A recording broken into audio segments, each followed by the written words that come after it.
What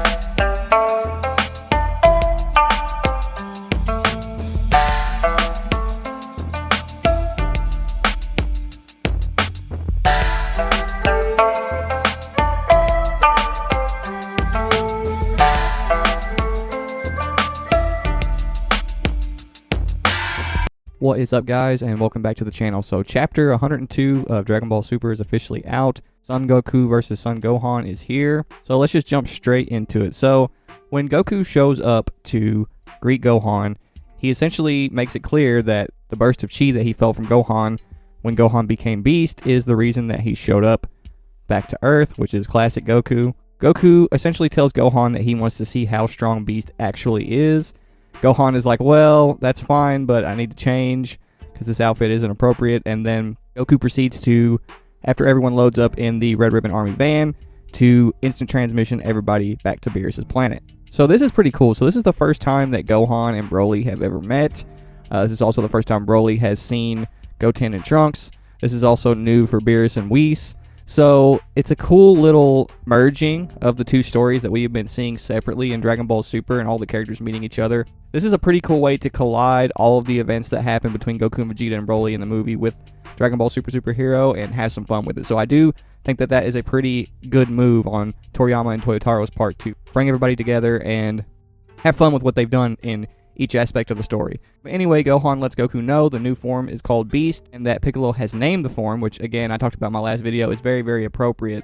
And Goku asks Gohan if he can shift into the Beast form at any point, and Gohan says, yeah, you've told me that I should always be ready for anything, so I mastered my ability to tap into that power at will, and Piccolo taught me a better form of control while I'm in the technique. So this is very, very important because, like I said in my previous video, it's a resolution to the relationship between Piccolo and Gohan they've been playing on for years in Dragon Ball. Piccolo promised a long time ago that he would help Gohan reach this point to where he can tap into his max evolutionary potential at will. This whole idea of Piccolo teaching Gohan how to control it has always been a thing all the way back to their introduction. Whenever Piccolo trained Gohan and he could use more of his power without losing himself to it. That's something that they've played on over and over and over and over again, different times. They played on it again very heavily in Dragon Ball Super, specifically in reference to the Ultimate State and Super Saiyan. So Piccolo has been working on this for a long time. So the fact that their progress has officially been announced and it's over with is really cool. It's a really awesome resolution for Gohan and Piccolo, and I'm really happy to see it. Anyway, Goku compliments Piccolo as Gohan's master. Gohan tells him about Piccolo's new form. Goku says he wants to spar with him later. Vegeta wants to see Goten and Trunks go against Gohan. And this has some interesting implications because as Gohan and Trunks are fighting, we get a bunch of homages to their relationship, you know, the future Trunks and future Gohan relationship.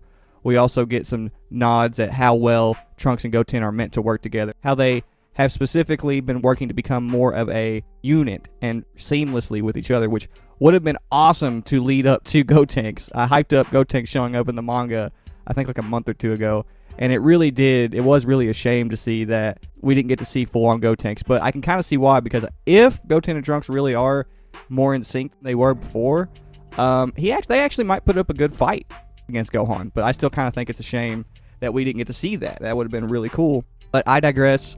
Trunks and Goten officially dropped the Ultimate State as the name of Gohan's form that he got from the Elder Kai. That's the first time it's ever been announced as the name of the form in the series.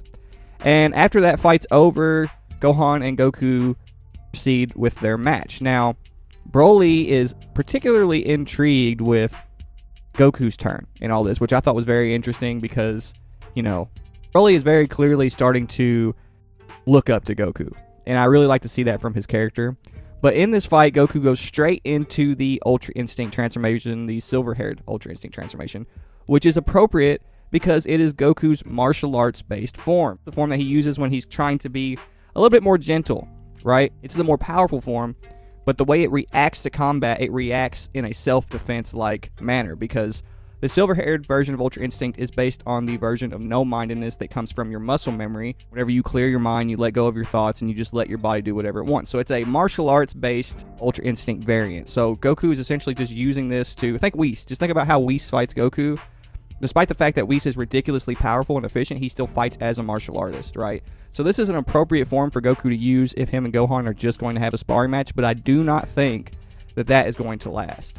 Now, I did think that Gohan's transformation scene was amazing because essentially shows Gohan calm himself, bracing his peaceful nature as an Earthling, and then immediately exciting himself, embracing his nature as a Saiyan, and combining the two to become Gohan Beast, which is ridiculously cool. And then Goku comments on the storm of chi that Gohan gets as a result, and it's like I said before, I know a lot of people think that they're like trying to make God chi like obsolete or whatever. No. Gohan is a mutant. So the amount of raw chi and power he can put off is more than Goku and Vegeta can ever dream of due to the fact that he's a mutant. That's essentially the whole entire point of Goku and Vegeta getting God Ki, is so they can keep up with these mutants who are higher up the evolutionary ladder than they are. So all this chi that Gohan produces is the result of the fact that he is a mutant. He's special. This is essentially a mutation of all of Gohan's latent power. When Gohan was pushing his power to the max in his ultimate state and then mutated into Beast, this is a power beyond what he could have ever achieved on his own without the old Kai's help. But because he's a mutant and because he's half Saiyan, he had the ability to mutate and become a ridiculously powerful entity that clearly rivals that of Goku and Vegeta. So this is technically sort of a god form, it just doesn't have God Chi.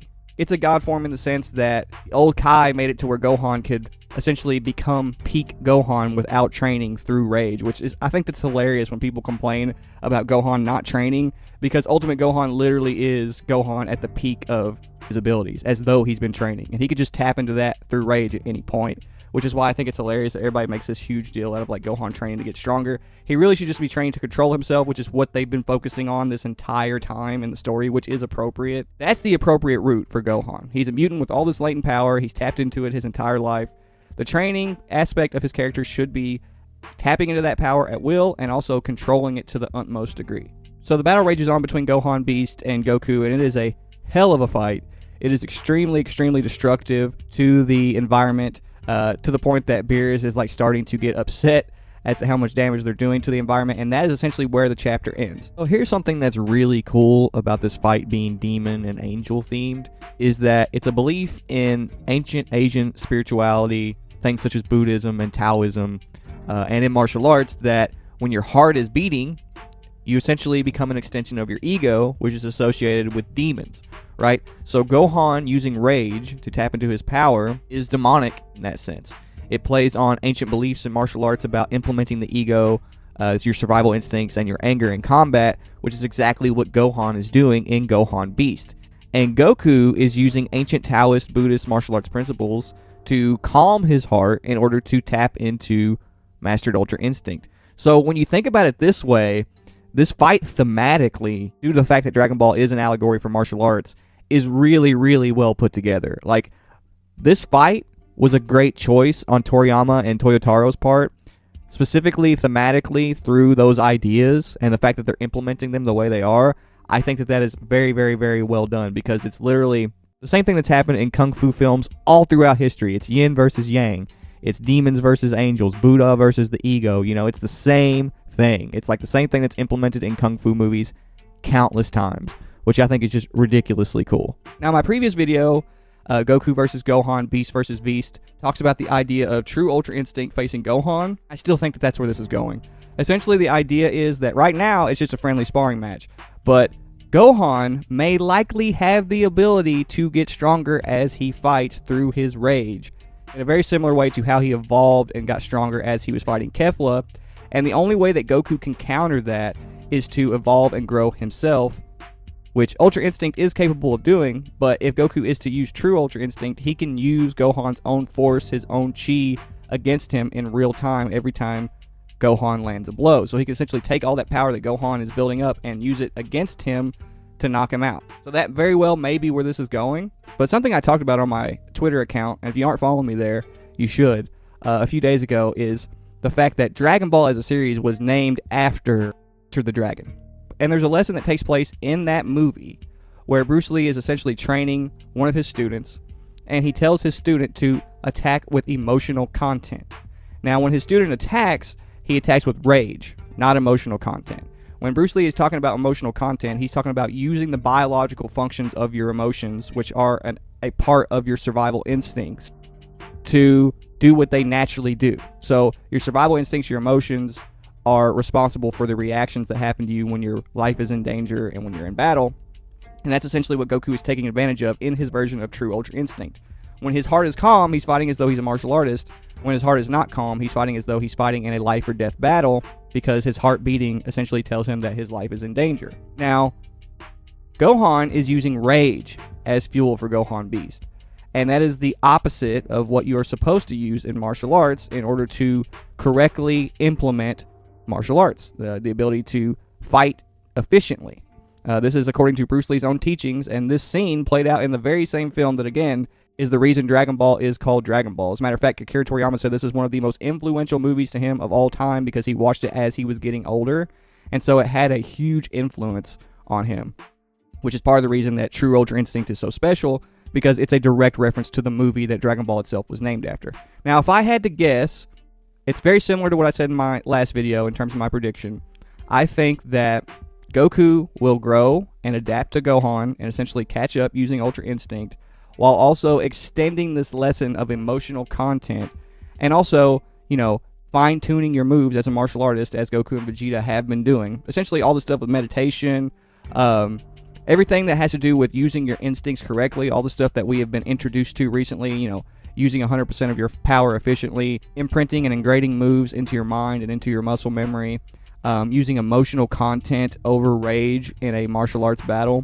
I think that all of those lessons are going to be reflected in Gohan Beast versus Goku, because Gohan Beast is a literal representation of the rage that we feel as a martial artist whenever we are trying to defeat our opponent, and Goku is a literal representation of the emotional content that Bruce Lee tried to teach his students to use instead of rage. So if you look at it that way, this is the perfect opportunity for the series to play on this lesson from Enter the Dragon, which they also played on in the Granola arc, but again, through Gohan being a metaphorical representation of one aspect of combat, one aspect of the psyche in martial arts, and Goku being a metaphorical representation of it in the other way. So it would not shock me at all if that's how the story plays out, and that's essentially what I'm going with. I think the fight will end. I don't think it'll be interrupted. If it is interrupted, I'll be disappointed, and I wouldn't be shocked if Beerus is like, no, you guys are destroying my planet too much, this is just going to have to end. I wouldn't be shocked at all, but I do think that this is going to be more so a... since Dragon Ball is an allegory for martial arts, I think this is going to be more so centered around the teachings of martial arts and the teachings that inspired Dragon Ball itself. But anyway, I do think it's really, really cool that we have a demon-themed character fighting an angel-themed character. I thought that was a really, really cool concept, a really cool idea. And I don't know, this chapter, even though we didn't get the full brunt of the combat between Gohan and Goku yet, I really enjoyed it. I enjoyed seeing all of these Saiyans together on Planet Beerus. It was a really, really fun read, but I'm definitely heavily looking forward to the next chapter. Anyway, I hope you've enjoyed this video. Don't forget to like, comment, and subscribe, and I will see you guys in the next one. Peace.